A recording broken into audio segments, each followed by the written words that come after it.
সপ্তাহে দীর্ঘ প্রতীক্ষার পর রেলওয়ে রিক্রুটমেন্ট বোর্ড রিলিজ করলো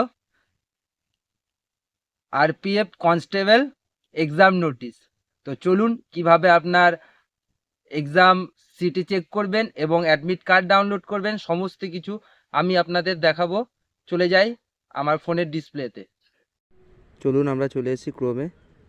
এবার লিখবো আমরা সরকারি রেজাল্ট.com,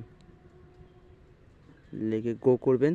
গো করার পর চলে আসবেন, আপনারা দেখতে পাচ্ছেন এখানে আছে অ্যাডমিট কার্ড। তো সোজা অ্যাডমিট কার্ডের এখানে চলে এসে আপনারা দেখতে পাবেন RRB constable exam date and city 2025। Click করার পর আপনারা সোজা নিচে স্ক্রল করে চলে আসবেন। আসার পর দেখতে পাচ্ছেন এখানে check RPF constable exam city. Click করার পর তো দেখতে পাচ্ছেন এখানে রেজিস্ট্রেশন নাম্বার বলে আছে। তো আমরা এখানে রেজিস্ট্রেশন নাম্বারটা আমরা এখানে লিখে নেব। চলুন লিখে দিই।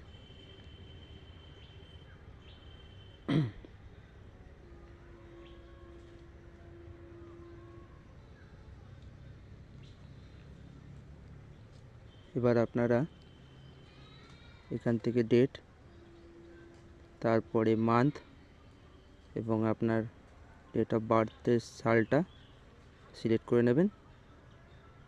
নেওয়ার পর দেখতে পাচ্ছেন এখানে ক্যাপচার কোড আছে। তো ক্যাপচার কোডটা আপনারা হুবহু টাইপ করে বসাবেন। বসানো হয়ে গেলে আপনারা এখানে দেখতে পাচ্ছেন লগ ইন বলে একটি অপশান আছে। তো লগ ইনে ক্লিক করার পর আপনাকে আপনার অ্যাডমিট কার্ডটা দেখিয়ে দেবে বা আপনার এক্সাম সিটি কোথায় আছে সেটা দেখিয়ে দেবে। আর যাদের আমার মতো এরকম প্রবলেম হচ্ছে, dear candidate city slip not available, তো তারা কোনো চিন্তা করবেন না। আপনাদের এক্সাম অনেকটা দূরে, তার জন্য এখন আপনাদের এক্সাম সিটি ভিউ করাচ্ছে না। এতে চিন্তার কোনো কারণ নেই। যদি আমার চ্যানেলটা ভালো লাগে তো লাইক সাবস্ক্রাইব করতে ভুলবেন না। চলুন সবাই ভালো থাকবেন, সুস্থ থাকবেন, টেক কেয়ার।